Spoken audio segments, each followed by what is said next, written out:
We are more than careers. We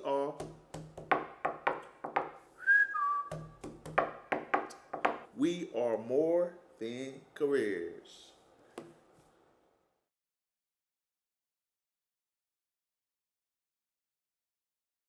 We got a special video though. We do. We have such a special video. Oh my God! Who are we bringing to the stage? The amazing Patricia. Patricia. Hey, Patricia. Patricia. Patricia. She brings Oh my God. energy. She brings care. She is amazing. You remember the three things that she said? She said crazy, ambitious, caring. and caring. Yep. Crazy, She brings all of ambitious. that. Yeah, she She does brings all every of single one of those to the table, and she spits out some great motivation. Oh man. Good quotes. So it's enough of us talking about Yes, it, right? we need to listen to her. We are more than Than just careers. careers. Hello, what's up? Hi, Patricia. Hello. So excited to have you and chat with you. We were just having too. the most fun conversation, and I feel like I need to redo what I was thinking because this is awesome what we were talking about. Now I'm all nervous. Geez. No. Okay, Chiefs my fans first. don't get nervous. No. You may not be nervous, but this Bronco fan is gonna be nervous. I feel like I need to separate you I'm two. trying to get her. This is why I'm in the middle, so I Right. can. You're like the ref. No, I'm stressed. Gonna be knocked to the ground. Man, but we are so happy to have you. Yes. Like, for real. Like the whole we are more than just careers. It's just to kind of peel back those layers and just let people be themselves. Like, cause we known for resumes, we known for cover letters, we known for student employment, I-9s, and beyond that, it's amazing people. Yeah. It is amazing Agreed. people. So thank you. You're welcome. So going off of that, Yeah. question for you. Sure. First question of the day. Describe yourself in 3 words or less. Bet you didn't know you were gonna get a quiz. That's not a word. That does not count. Does not count as a technical word. Crazy in a good way. That's one really long word. Mhm. Ambitious and caring, I would say. Absolutely. Yeah. I love. I agree. Yeah, I was just gonna say that describes you perfectly. Yeah. So unpack those a little bit and maybe start with. I want to start with the ambitious Okay. one because I know you've had a lifetime of careers and jobs and been all over the map. And so maybe talk through a little bit about how you've navigated your professional life. I think that honestly kind of goes back to the crazy in a good Oh, way as okay. well. So I get bored really easily. So when I'm bored, I have to find the next adventure in my life. Luckily, my parents have always just said, whatever, be whoever you want to be, do whatever you want to do. So I literally started my undergraduate in a classical lit major and then became a cop for 7 years because I couldn't get a job as a classical lit major. Let me rephrase that. I was originally a classical lit with an education with the intention of going to teach. And I woke up my senior year of college deciding I did not want to teach. So why I work in a career center. Every mistake you've made, I think is because I've made them. So I feel like really qualified to give career advice. But so then I became a cop. I loved it, loved working. I ended up working with juvenile delinquent girls in the gang unit. So and that just kind of led to a different career after I just was kind of over. It's very stressful, if you could imagine. So then I got my master's of business. Business world sucked me in, and I actually, with my master's, started a job filing because nobody would hire me as an ex-cop. Like, what does a cop know about business, right? So I literally, with my master's, had a job for $9 an hour filing 10K reports. That was my job.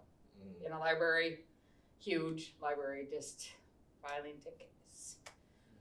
Masters, here. And at that time, an MBA was not as Prestigious. right. It was well earned MBA. But the funny thing, in the interview, the lady asked 2 questions.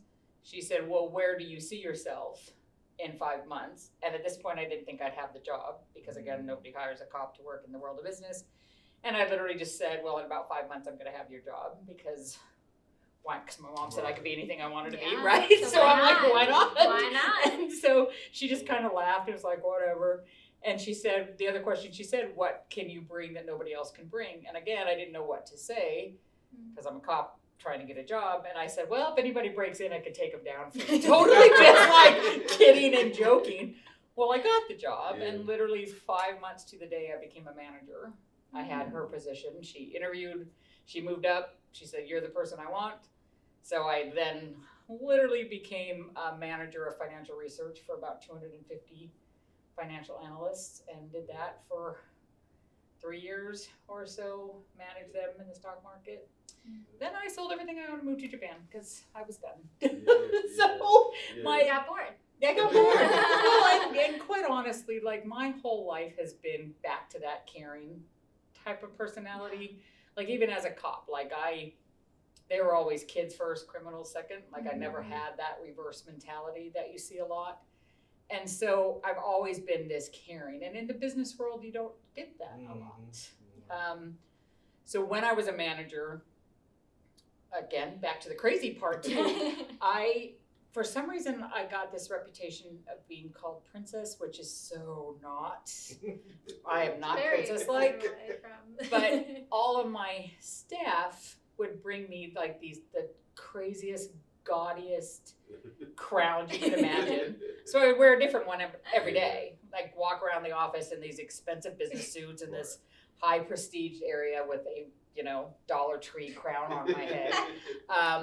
Because it's that caring, it was that establishing those kind. And so I moved to Japan, opened up a school for English in this little tiny town, about 2.5 hours from Tokyo by train, taught English to 4-year-olds to 90-year-olds in this little tiny town, slept on a tatami mat. It was fun. And then I came to Texas and started HR, and then that eventually led to university life. So yeah. That's so crazy. Cool. It's all about, though, it really is about how to fit my crazy ambition into the caring, more so than the other way around, because everything I do, I feel like it's to move people in a better direction. All my jobs have been that way. Yeah, so, including yourself. Yeah, exactly. Yeah. Yeah. But do you still have those tiaras? I'm just curious. I do have some of them. I do have like some of the most display. gaudy ones. I do, actually. I may bring them to display them.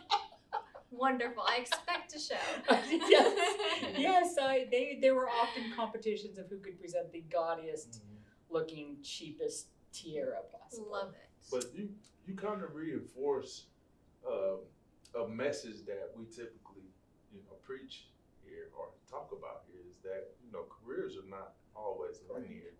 You kind of go over here, you go over here, you might discover your passion, and go over here, apply it, what you've learned over here to here, and then eventually you'll get to a place where you know yourself, you know your value, you know your mission, and then you just add value.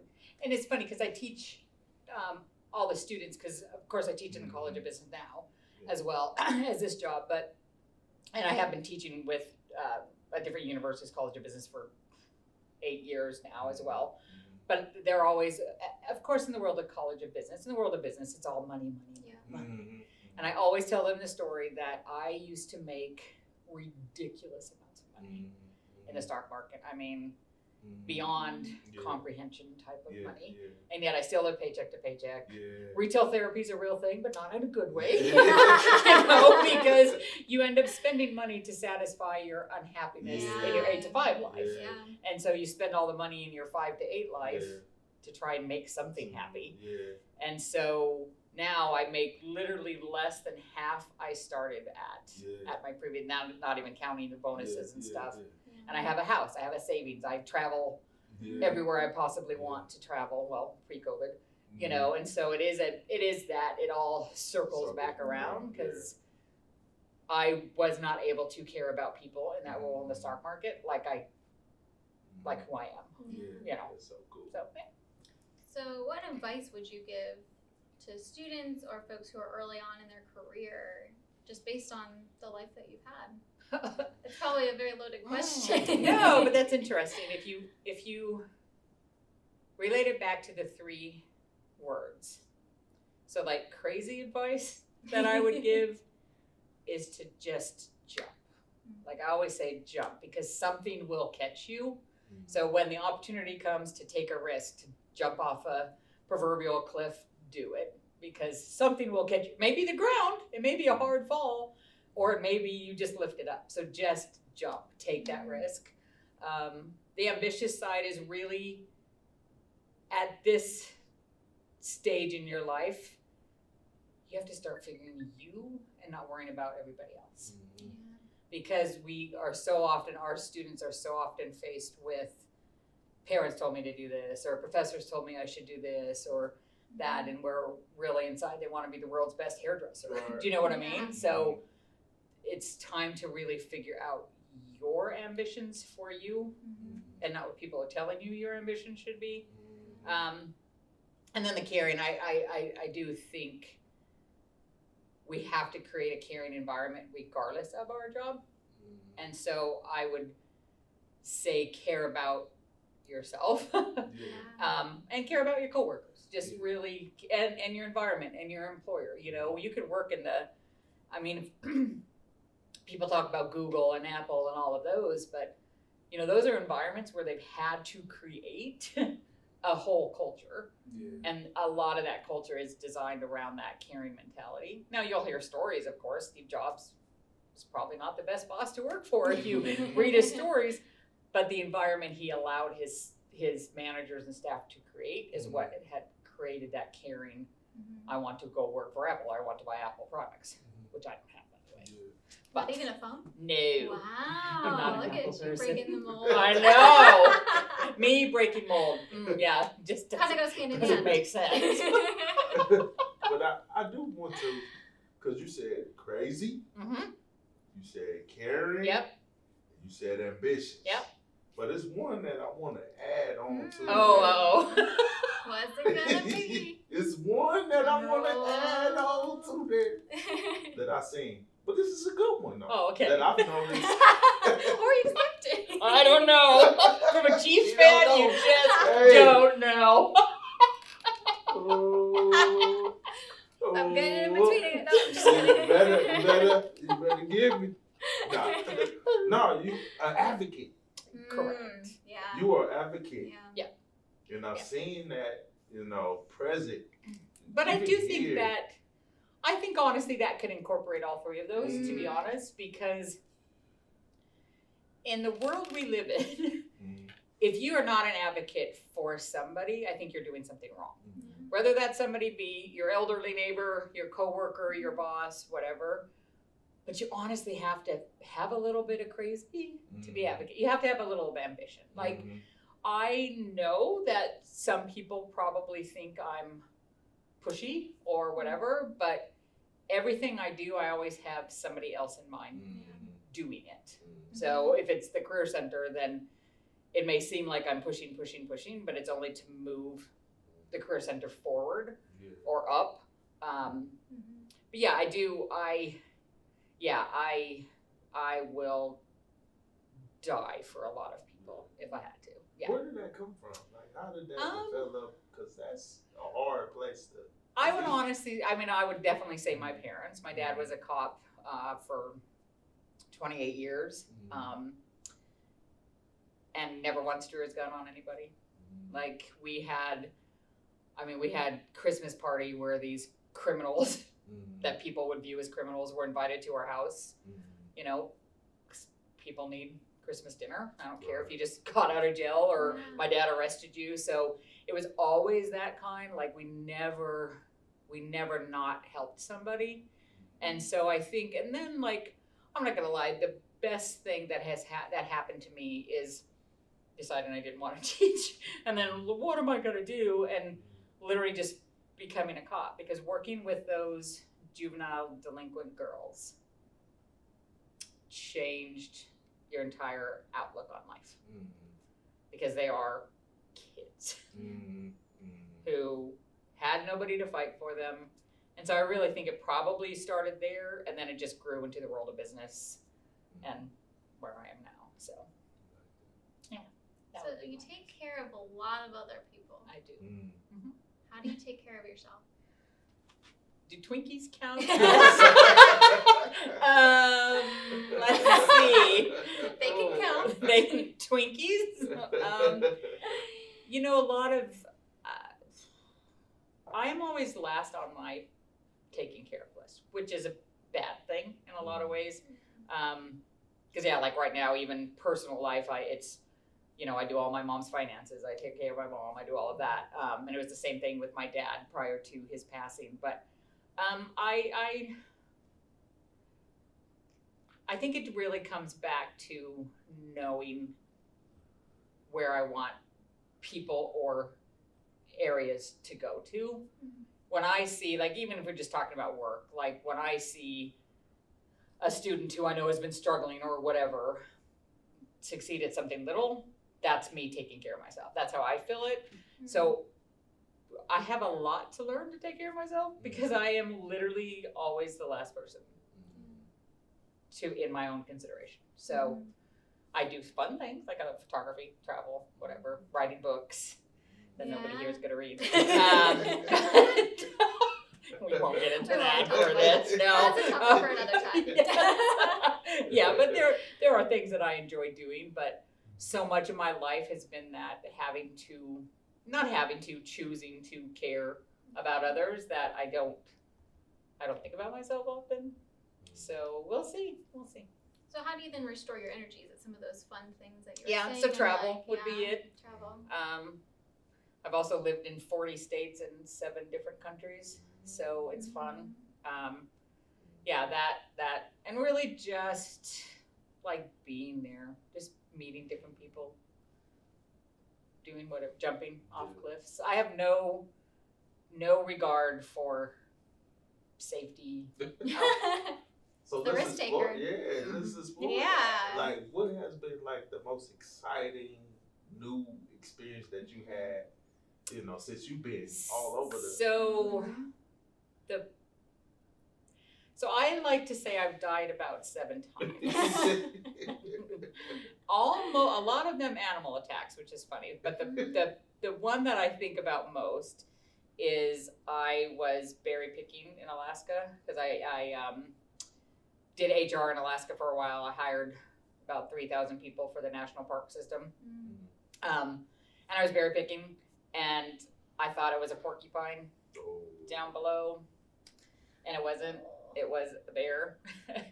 And so like I'm picking these berries, and this bear literally puts his paw on top of my hand, and they teach you, you know, just walk away. Well, I walked away right down this cliff that I was berry picking on, and the bear just kind of looked down at me and continued to eat berries. I couldn't care less that I was there.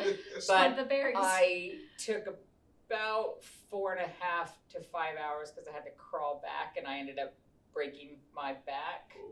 So it was fun though. Like, you know, what a story, right? Ghost right here. What a story, like, Yes. and you know, so It's a story. Yeah, it's a story, right? Like, how cool to say, how did your, you know, daughter die? Oh, she was attacked by a bear. Like, how cool is that, right? How'd you break your Did back? a bear have calluses on his hands? No. Big old Bam. big old black bear paw right on mine. Shoot, I would have played. I was like, hey. Yeah. That more for that. Who's getting this last berry? Yep. So that's probably my most fun. Yeah. Yep. And then Humpback Well. I almost died by Humpback Well. Because if you're in Alaska, the water's like, you have about 10 minutes to survive if you are in the water, because it's always that cold. And so I was out on a little skiff boat, and I thought it was cool. But then again, I'm not afraid of weird things.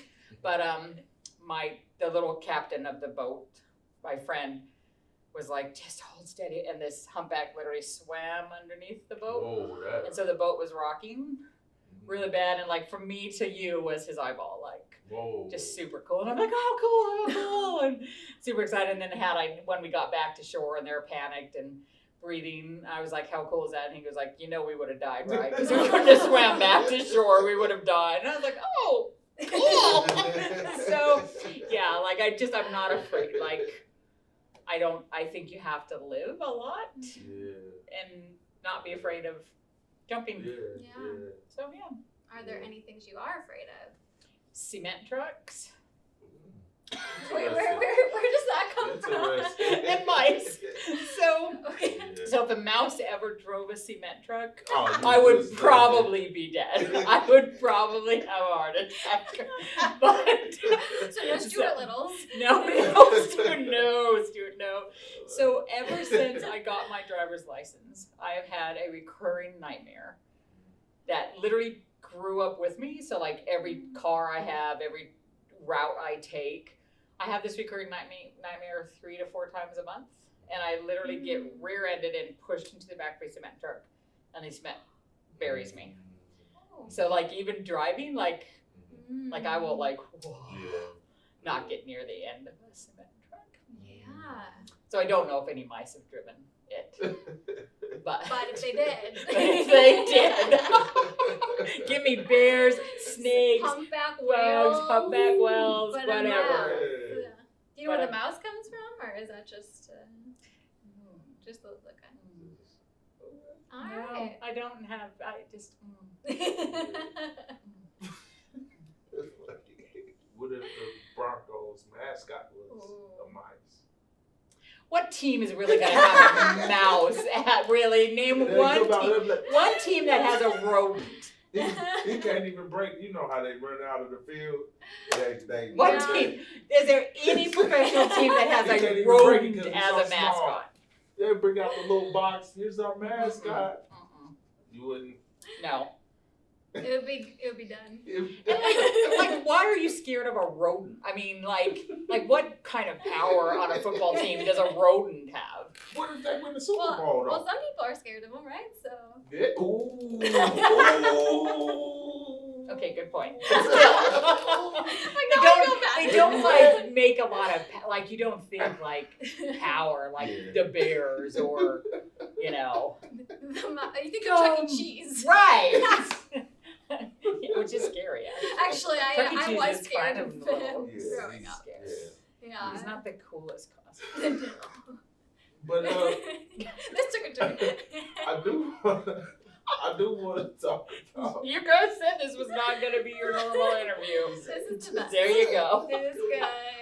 But I do want to talk about because just your leadership. Mm. Your leadership experience and just what you do right now, because I know y'all got a lot. We do have a lot. Yeah. But your team is so connected, Mhm. they gel well, and you the one that leads that team. Like, tell me about that.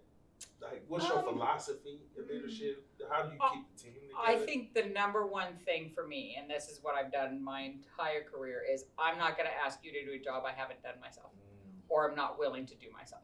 So even when I was like HR manager at Home Depot, I took all of the how to drive a forklift, how to run a saw. I did all of that because I refuse to be one of those people who can't step in when somebody needs help. Or like when we have our I-9s, obviously, you know, we're expecting in January probably about 1,000 students. So I have to be willing to do that. And I think when your team sees that, they see a different side of you. They see that human side of you. And also it comes back to that crazy, ambitious, and caring.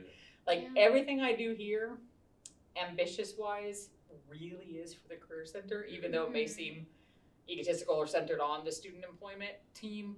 It really is driven towards making the Career Center a better place.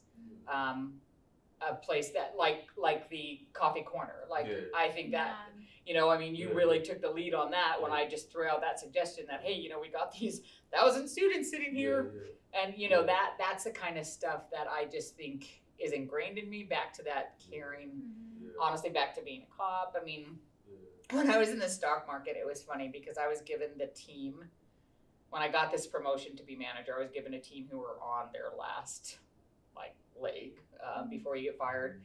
Because in stocks, it's a lot different. If you transpose a number, you're terminated immediately because obviously that affects financial markets, right? So I literally taught them how that story sharpen your axe, that philosophy about sharpening your axe, right? Yeah. So I would make my team stop working every 2 hours, and we would play this Frogapult game on the computer. And I had a little Frogapult championship every 2 hours, and then they would get rewards, whoever won the most frog, because it just allows you to get out of yourself for a few minutes. And I think that's what I do here. I just allow my team to be. We are all very different personalities, very different backgrounds, very different, but you're just allowed to be, We are not going to have good days. We're not all going to have good days. And get to the point where you recognize what type of day you're going to have, and being able to admit that to your boss or to your coworker. I mean, and they know me too. They know when I'm not in my day, they're like, why don't you take a long lunch? So I think it really is just that understanding who your team is, and it has nothing to do with work. Even with the student employees, I don't ask them about anything about school or anything about work. But I could tell you who their dogs are or who do you know what I mean? Because that's what's important. Yeah, exactly. Yeah. Well, some of us, but majority of us are all people, right? Right. So where do you think you've learned this kind of leadership style and philosophy? Have there been leaders in your life that you have learned things from? Yeah, I would say the first leader I really looked up to was a sergeant of mine, because he just cared.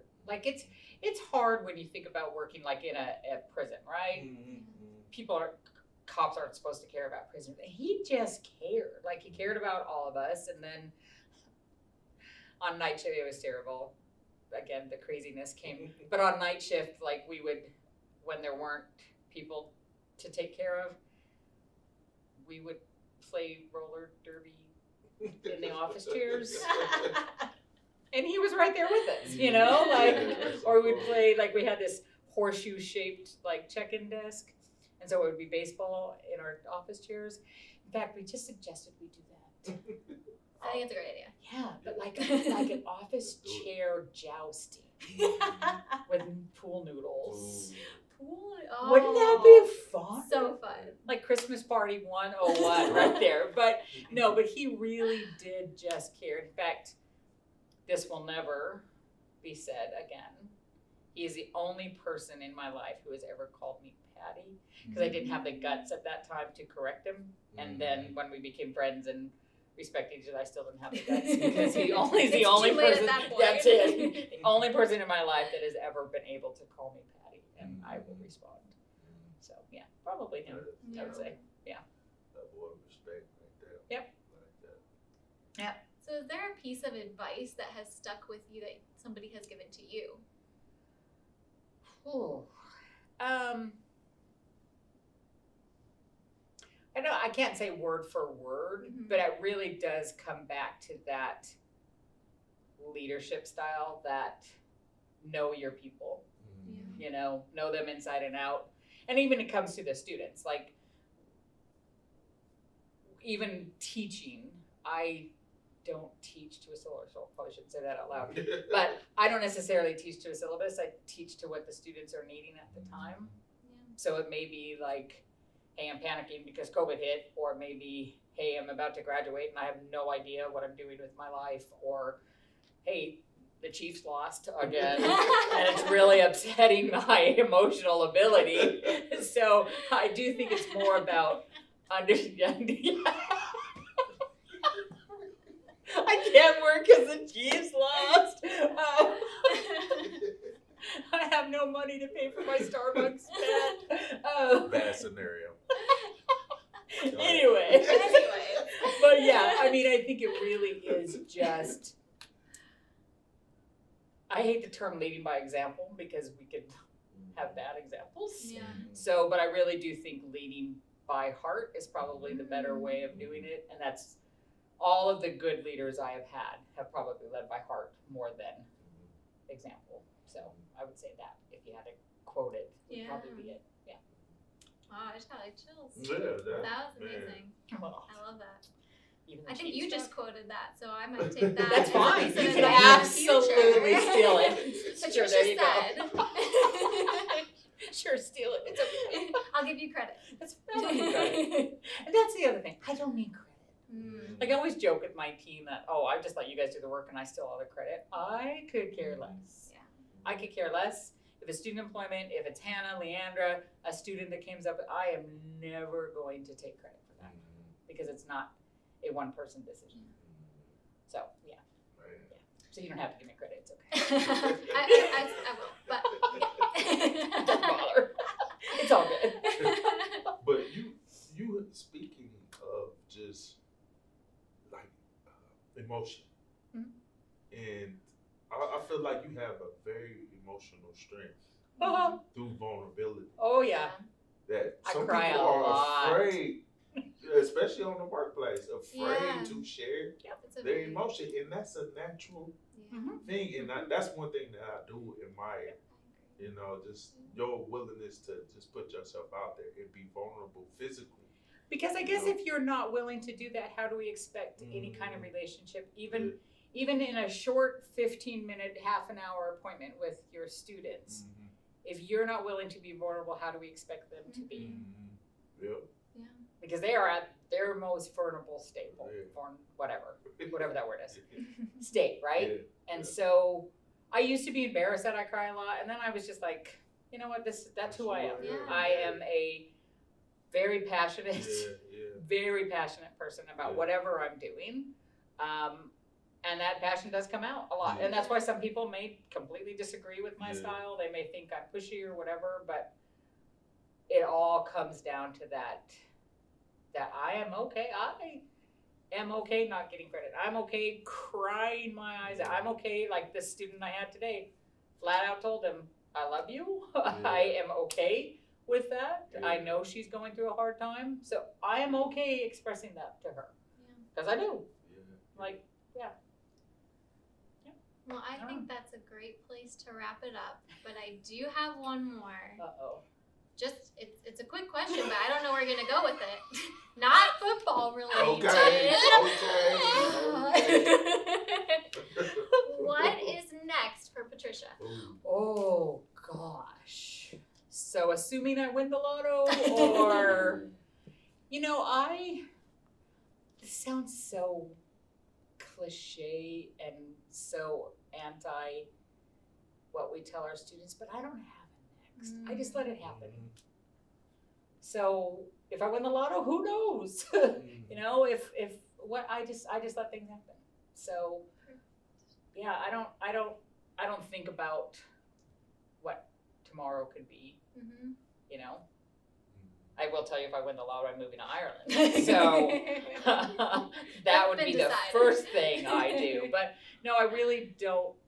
My life is not measured in next. Yeah. It's measured in now. So That's- horrible. Yeah. that's What a good lesson. Yeah, for that's kind of everybody. right. I mean, Yeah. because we don't know what's going to What's happen gonna tomorrow. happen, We don't yeah. know. If you think about the world of COVID, never would we have imagined what we've been through the last 2 years. So why? Mhm. So I don't know, which is fun. Which is To me, the I don't knows are the funnest things in life. get to figure it out. Yeah. Yeah. Okay, It's the jump. ride. Yeah. Take a jump. Take a Leap. jump, yeah. Something will catch you. Well, thank you so You're much, welcome. Patricia. Yeah, this was fun. This was so much fun.